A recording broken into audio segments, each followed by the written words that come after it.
What happens when a company tries to fire the one person who built their entire empire? Today, I'm sharing the most satisfying workplace revenge story you'll ever hear, and it's completely true. Picture this. You've spent 7 years of your life building something extraordinary. 7 years of 18-hour days, missed holidays, and countless sleepless nights. You've created a product so revolutionary that it transforms a struggling startup into a $500 million tech giant. You are the architect, the creator, the backbone of everything. And then, in front of the entire company, your CEO slides a severance envelope across the table with a smirk and says, "Congratulations, you're terminated." This is the story of Kathy, a brilliant systems engineer who built PulseLink, a real-time logistics management system that became the backbone of Velocity Dynamics. But when corporate greed tried to erase her from her own creation, she unleashed the most calculated, devastating response in tech history. Let me take you back to the beginning. Velocity Dynamics wasn't always a tech powerhouse. 7 years ago, it was just another scrappy startup operating out of a shared co-working space. There was no product, just an idea scribbled on a whiteboard and a desperate CEO named Graham Foster pitching investors on promises he couldn't possibly deliver. That's where Kathy comes in. She wasn't just another employee, she was the architect of everything that would follow. While Graham was busy schmoozing investors and playing the part of the visionary CEO, Kathy was in the trenches, designing PulseLink from the ground up. PulseLink wasn't just another software solution. It was a living, breathing network of interconnected systems that powered major corporations worldwide. Think of it as the nervous system of global logistics, tracking shipments, managing warehouses, coordinating supply chains across continents. Without it, billions of dollars in commerce would grind to a halt, and Kathy built it all. Every line of code, every integration point, every security protocol. She knew the system better than anyone because she had created it with her own hands and brilliant mind. For years, Graham praised her publicly. "Kathy's the backbone of this company," he'd tell investors. "Couldn't do it without her."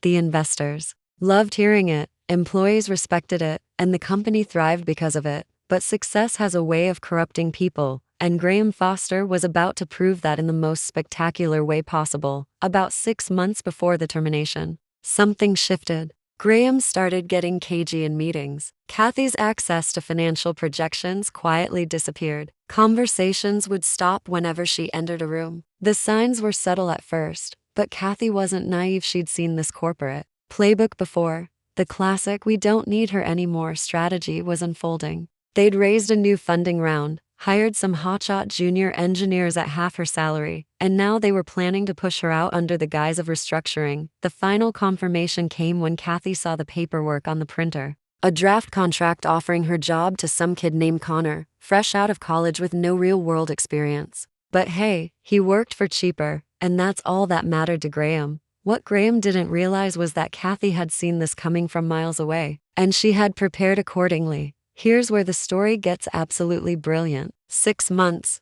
before her termination, when Kathy first noticed the warning signs, she embedded something into PulseLink, a fail-safe protocol that would make her firing the most expensive mistake in corporate history. This wasn't malicious code or a virus. It was a protective protocol, elegantly designed with one simple rule. If Kathy's credentials were ever revoked, the system would assume it was under hostile takeover and initiate an automatic lockdown.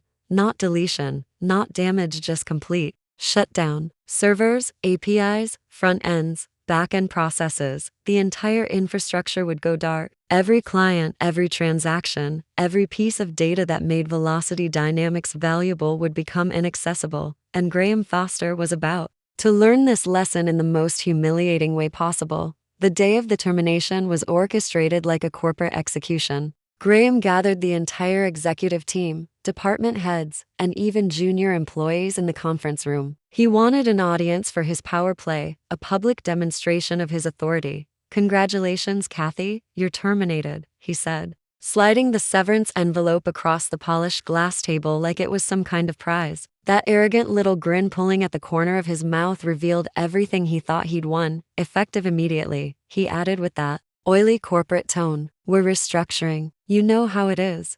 But Kathy knew exactly how it was. She also knew something Graham didn't. She calmly stood up, unclipped her badge, and placed it gently on the table. Then she leaned forward just enough for her voice to carry but not enough to seem dramatic. Then I suggest you explain to the investors why Pulse Link goes offline in exactly 9 minutes. The room froze. Graham blinked. Excuse me? Kathy smiled, the kind of smile that never quite touches the eyes. Check the monitoring dashboard. I'm sure you'll find the countdown running.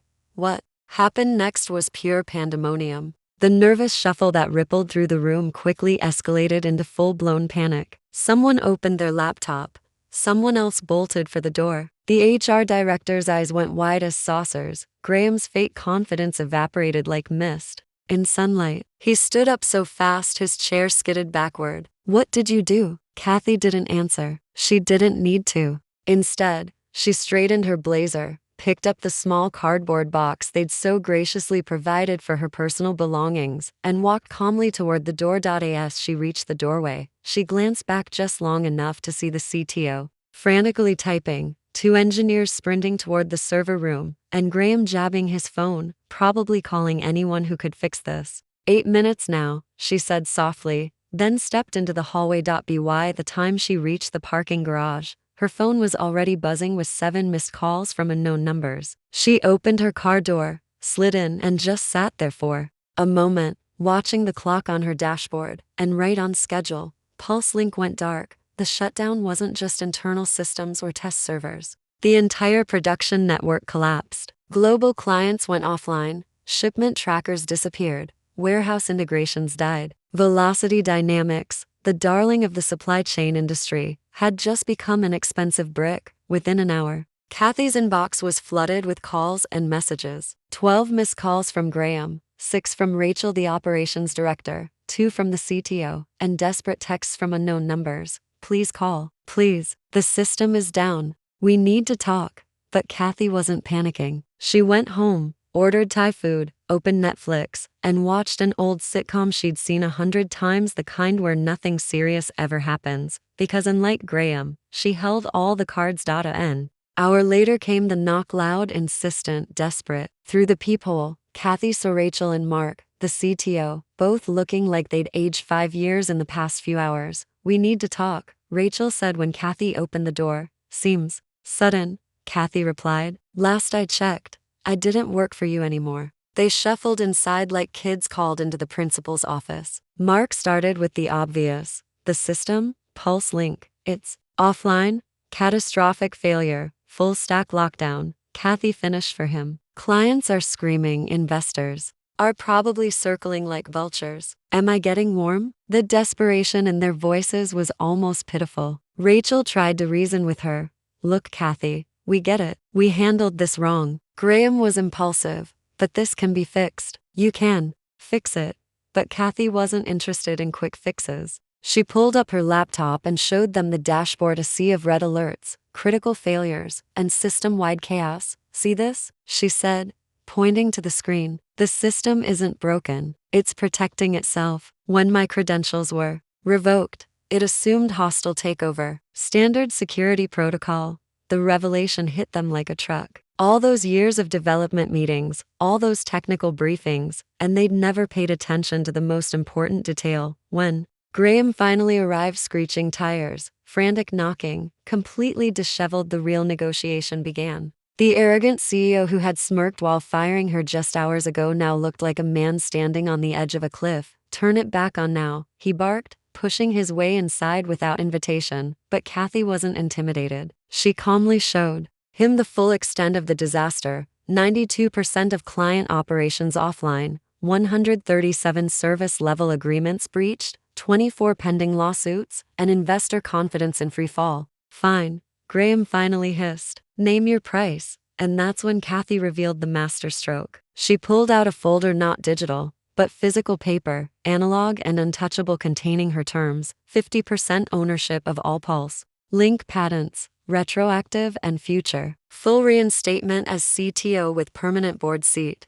a personal buyout of $15 million for attempted removal and breach of intellectual trust, and one final demand, a public statement acknowledging her as Pulse Link's sole inventor and architect. You're insane, Graham sputtered. That's theft. No, Graham, Kathy replied. Theft is what you tried. What I'm doing is restitution. The beauty of Kathy's position was its simplicity. Graham literally had no choice. Without PulseLink, Velocity Dynamics was worthless. The stock would tank, investors would pull out, clients would sue, and his entire empire would crumble. Even his own team turned against him. Rachel and Mark, seeing the writing on the wall, sided with Kathy. The paper trail was clear. Graham had revoked her credentials, Graham had tried to steal her creation, and Graham had caused the crisis. With trembling hands, he signed the agreement. Every line, every clause, every acknowledgement of Kathy's ownership and genius.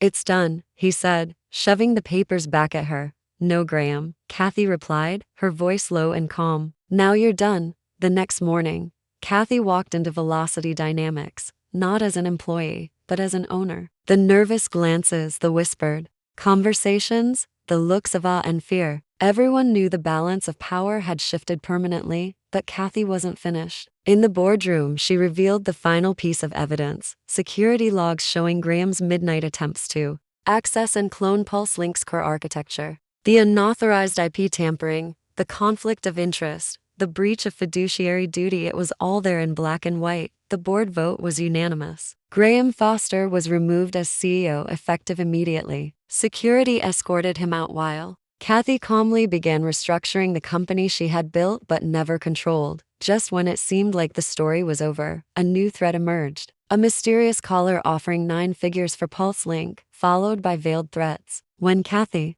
refused, the caller represented Vanguard Strategic Holdings, a massive private equity firm that had been quietly consolidating the cybersecurity market. They had backed Graham's betrayal, planning to acquire PulseLink under distress conditions after removing its creator. But they underestimated Kathy's preparedness and technical prowess. When they launched a sophisticated cyber attack against PulseLink, Kathy was ready. She traced their methods, identified their weaknesses, and compiled evidence of their criminal conspiracy. The data went simultaneously to the FBI, the SEC, and major tech publications. By sundown, the headlines were everywhere. Massive cyber takeover attempt foiled. PulseLink creator exposes private equity sabotage. FBI confirms data theft extortion attempts. In the end, Kathy didn't just survive the corporate betrayal, she thrived. Velocity Dynamics stock surged as investors realized the problem wasn't PulseLink or its creator, but the parasites trying to control it.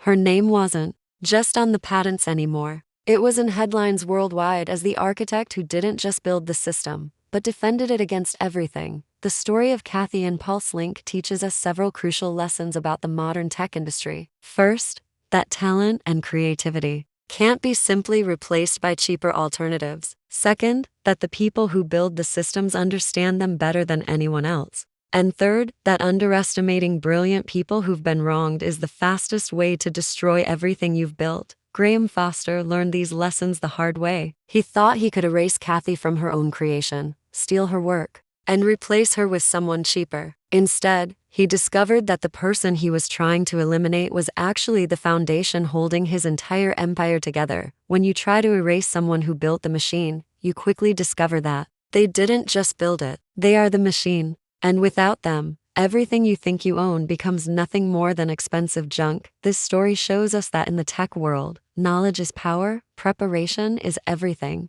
and the people who create the systems that run our world deserve more than just a paycheck. They deserve respect, recognition, and ownership of their innovations. The next time you hear about a company trying to push out their key talent to save money, remember Kathy and PulseLink. Remember that the people who build the foundations of our digital world aren't just employees. They're architects of the future. And architects who are wronged have the power to bring down everything they've built. Sometimes the best revenge isn't getting mad. It's being so good at what you do that removing you becomes impossible. And sometimes, just sometimes, the people who try to steal your work end up handing you their entire company instead.